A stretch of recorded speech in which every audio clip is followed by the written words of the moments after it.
Қызылорда электр тарату тораптары мекемесі мен облыстық мемлекеттік қызмет істері департаменті ынтымақтастық меморандумына қол қойды. Тараптар алдағы уақытта еңбеккерлердің құқықтары мен өзге де мәселелерді бірлесіп шешпек ниетте. Қызылорда электр тарату тораптары акционерлік қоғамында мыңнан астам адам еңбек етеді. Электр энергиясын таратушы мекеме тұрғындарға қолайлы жағдай жасау үшін қызметті оңтайландыруға көшіп отыр. Бұл жұмыстың тиімділігін арттырмақ.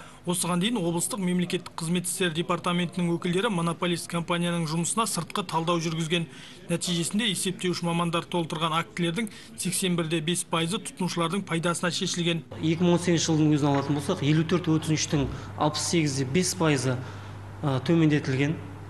Оның 13% ақталған, 18,5% ол сол күйінше қалған. Жалпы алатын болсақ, сол актілердің ішінде 18,5% ол актілердің, толтырылған актілердің заңдылығын көрсетіп отыр. Бұл дегеніміз тұрғындардың немесе кәсіпкердің немесе басқа тұлғаның қаншама қашықтан келіп сандалып әберге түсіп жүргенін байқауға болады. Енді мұндай кемшіліктер толығымен жойылмақ. Ол үшін қос тарап ынтымақтастық келісімге келді. Меморандумға сәйкес қауіптілігі аса жоғары мамандықтарға біліктілік талаптары сай азаматтар жұмысқа алынып, техникалық шарт сақталады. Халыққа қызмет жасайтын біздің бөлімдердің жұмыстарын тексеріліп, кадр мәселесіне байланысты басқа сондай мәселелерге сараптама жасалды. Соның негізінде меморандумға қол қойылды. Екі жақты меморандум мемлекеттік қызмет агенттігінің осы департаментімен.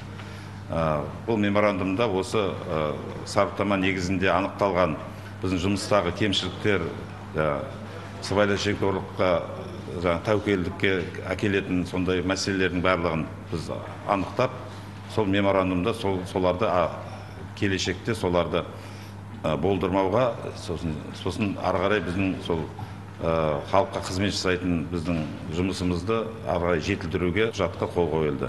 Бүгінге дейін компанияға жолданған арызды арнайы комиссия шағымданушының қатысуымен қарап келген. Алдағы уақытта шалғайдан келетін тұрғындарға тиімді болу үшін комиссия отырысын онлайн режимде өткізу жоспарланып отыр. Асқар Тәжиев, Иса Шарип, Қанат Махамбетов, Қызылорда телеарнасы.